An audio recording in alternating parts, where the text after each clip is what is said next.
Hello বন্ধুরা, স্বাগতম জানাচ্ছি নিজামুদ্দিন শেফ চ্যানেল থেকে।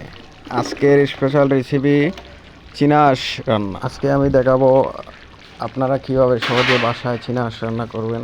তো চলুন দেরি না করে শুরু করি। এখানে আমি চীনা হাঁস 5 কেজির মতো কাটিং করে নিয়েছি টুকরো টুকরো করে, এবং ভালো করে ওয়াশ করে নিয়েছি, ধুয়ে নিয়েছি। পাশে আছে আমার সকল উপকরণ হাঁস রান্না করার জন্য। বন্ধুরা, আমার ওয়াশ করা হাঁসগুলো এখন আমি মশলা মাখিয়ে 20 মিনিটের জন্য রাখবো। তো প্রথমে আমি আদা রসুন দিয়ে দিয়েছি 1 কাপ। তারপরে 2 কাপ আমি পেঁয়াজ বাটা দিয়ে দিয়েছি।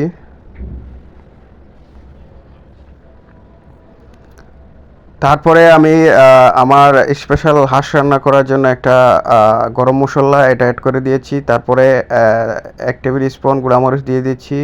তারপরে 1.5 টেবিল স্পুন হলুদ গুঁড়া দিয়ে দিয়েছি।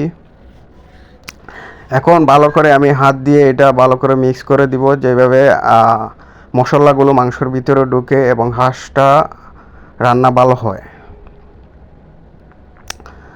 তো আপনারাও সেম এইভাবে বাসায় এইভাবে মিক্স করবেন, তাহলে হাঁসটা অনেক সুস্বাদু হবে, রান্নাটা ভালো হবে।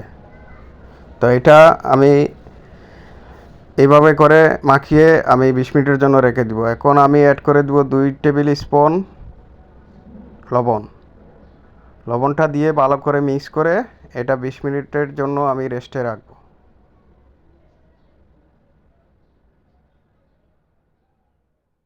বন্ধুরা, 20 মিনিট পরে একটা কড়াই গরম করে আমি তেল দিয়ে দিয়েছি 200 গ্রাম। 200 তেল গরম হইলে আমি গরম মশলাগুলো দিয়ে দিয়েছি একটু একটু করে, এবং 20 মিনিট ম্যারিনেশন করা যে হাঁসটা ছিল এটা আমি ঢেলে দিয়েছি কড়াইয়ের মধ্যে। এখন হালকা করে নেড়ে দিব, আর একটু 2 মিনিট নাড়াচাড়া করব, তাইলে ভালো করে তেলের সাথে মাংসগুলো আর মশলাগুলো মিক্স হবে।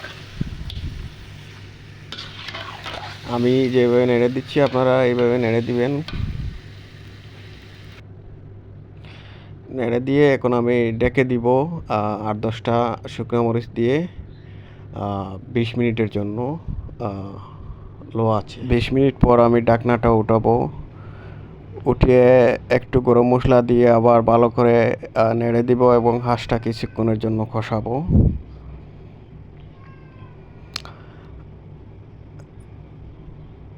তো আমি ভালো করে হাঁসটা নেড়ে দিচ্ছি এবং ভালো করে হাঁসটা কষাইতেছি। আপনারাও সেম এইভাবে হাঁসটা কষাবেন। কিছুক্ষণ কষানোর পরে আমি 250 গ্রাম দেশি রসুন অ্যাড করে দিয়েছি। দেশি রসুন দিলে সুন্দর একটা সুঘ্রাণ আসে এবং স্বাদটা আর একটু বেড়ে যায়। হাঁসের সাথে রসুন দিলে খুবই মজা হয় হাঁস রান্নাটা। তো বন্ধুরা, এখন আমার কষানো হয়ে গেছে। কষানো হওয়ার পরে আমি গরম পানি অ্যাড করে দিয়েছি 1 কেজি গ্রেভির জন্য। তো হাঁসটা কষানোর পরে আপনারা এই 1 কেজি পরিমাণ পানি অ্যাড করে নেবেন, এবং এই হাঁসটা আমি রান্না করেছি টোটাল 40 মিনিট। প্রিয় বন্ধুরা, এই চীনা হাঁস রান্না হয়ে গেল। দেখতে যেমন সুস্বাদু, স্বাদও ঠিক তেমন। এখন এটা গরম গরম পরিবেশন করুন।